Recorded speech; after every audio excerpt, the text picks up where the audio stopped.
الاتحاد المصري كله ومصر كلها فخوره فخوره بهذا الجيل اللي حقق هذا الانجاز الغير مسبوق، وان شاء الله توصلوا لابعد ممكن. وانا زي ما وعدت واجيب لكم مكافاه من الاتحاد المصري. ثانية يا جماعة، عايز اقول حاجة بس. الرجالة عايزينكم تسمعوني معلش. اللي احنا عملناه النهارده ده والله العظيم تاريخ. طبعا تاريخ، انتوا حققتوا تاريخ عشان انتوا رجاله، لعيبه رجاله. انا كمال بيه من قبل ما نيجي اول اجتماع عملناه انا والنني قلنا احنا جينا هنا عشان احنا مصدقين فيكم وعارفين ان انتوا هتعملوا حاجه كويسه، بس خلي بالك احنا كل الناس كل الاجيال اللي قبل كده صعدوا من مجموعات. يا جمال بيه انا فاكر ما عملناش حاجة السبيكر نصدق نفسنا يا جماعه. استنى يا جماعه، بعد اذنكم ما تريحوش وخلينا ندي 200% الماتش الجاي. والله لو كسبنا الماتش الجاي لا ناخد حاجه اكتر من المركز الثاني.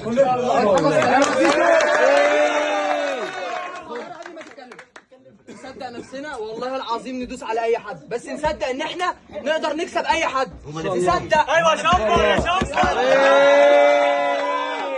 اهم حاجه تتواضع، تتواضع لغايه ما الف فرح على دي، الف فرح. استاذ جمال، استاذ جمال